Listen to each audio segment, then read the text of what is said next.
Ny mety ho toetry ny andro eny an-dranomasina ny sabotsy 10 aprily 2024 amin'ny 9 ora maraina hatramin'ny alahady 9 aprily 2024 amin'ny 9 ora maraina. Tsy misy ny filazana fampitandremana fa iangaviana hatrany isika mpampiasa ranomasina mba ho mailo. Anboantsika azy ho an'ny morontsiraka atsinanana. Captain hatramin'ny Capesta. Andrahona mitsitokotoko ho avy atsimo na atsimo atsinanana ny rivotra ka ho 9 hatramin'ny 20 km isan'ora.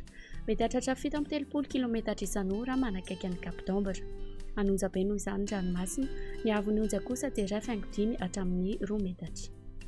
Capesta hatrany Manoro.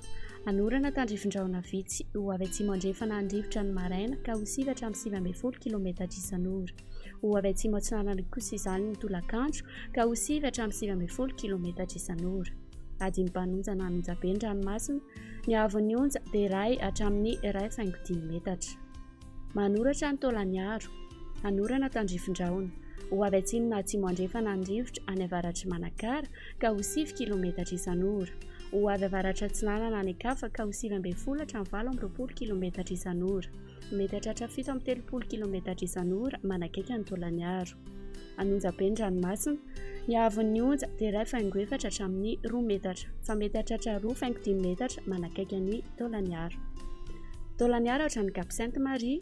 Anorana tandrifin-drahona vitsy ho avy atsimo andrefana na atsimo ny rivotra ka ho 9 hatramin'ny 20 km isan'ora.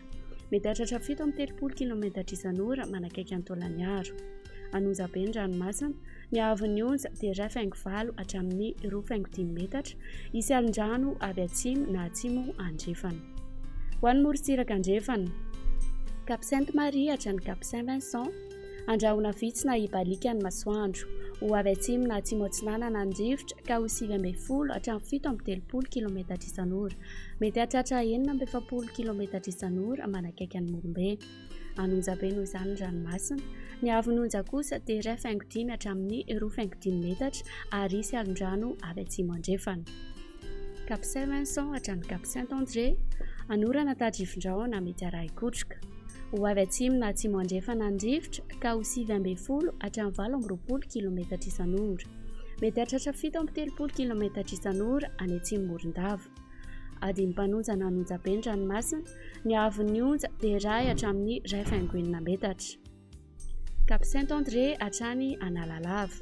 Isy tandrifin-drahona vitsy ho avy atsimo na atsimo andrefana ny rivotra ny alina sy ny maraina ka ho 7 hatramin'ny 9 km isan'ora.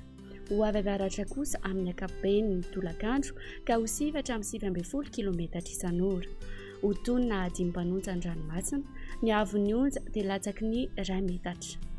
Amaranantsika azy Analalava hatrany Cap d'Ombre. Anorana tandrifin-drahona vitsy. Iovaova ny fitsiokin'ny rivotra ka ho 7 km isan'ora fa mety hatratra 7 hatramin'ny 20 km isan'ora manakaiky ny tendrony avaratra. Ho tony ny ranomasina, ny havon'ny onja dia latsaky ny 15 metatra.